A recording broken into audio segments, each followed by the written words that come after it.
Isang buong compound sa Maynila ang nasunog kaninang madaling araw. 6 na residente ang namatay. Ang sentro ng balita mula kay Isaiah Mirafuentes live. Isaiah? Kenneth, alam mo, kalunos-lunos ang naging resulta ng sunog dito sa Sampaloc, Maynila. Dahil hindi lang ito tumupok ng ari-arian, kundi kumitil din ito ng 6 na buhay. Bangungot para sa pamilya Lopez ang naganap na sunog kaninang madaling araw sa Sampaloc, Maynila. Dahil 3 miyembro ng kanilang pamilya ang sabay-sabay na nasawi dahil sa pagsiklab ng apoy.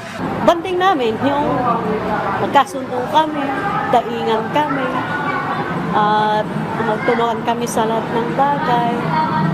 At kung may problema siya, dadalhin sa akin.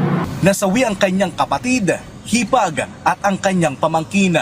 Mawala yung trauma namin na naulit-uli, na malawag kami ng isang pamilya ulit.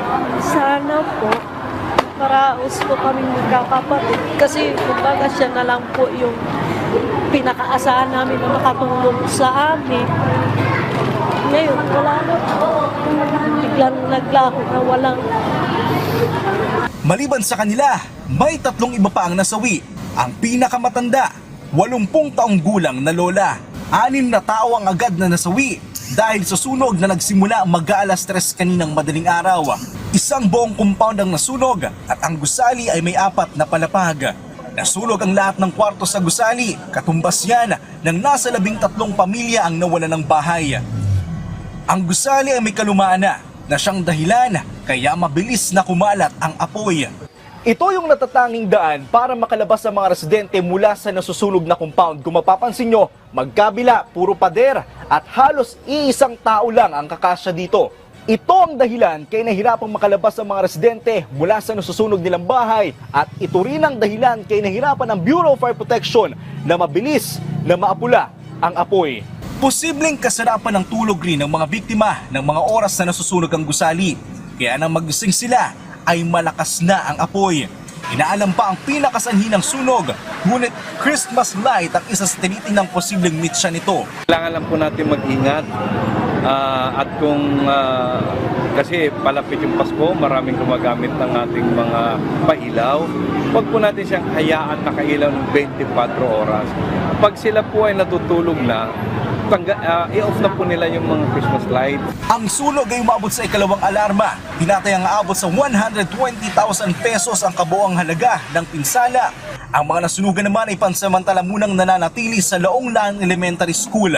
Nagkaloob naman na ang lokal na pamahalaan ng kaunting financial assistance sa mga nasunugan.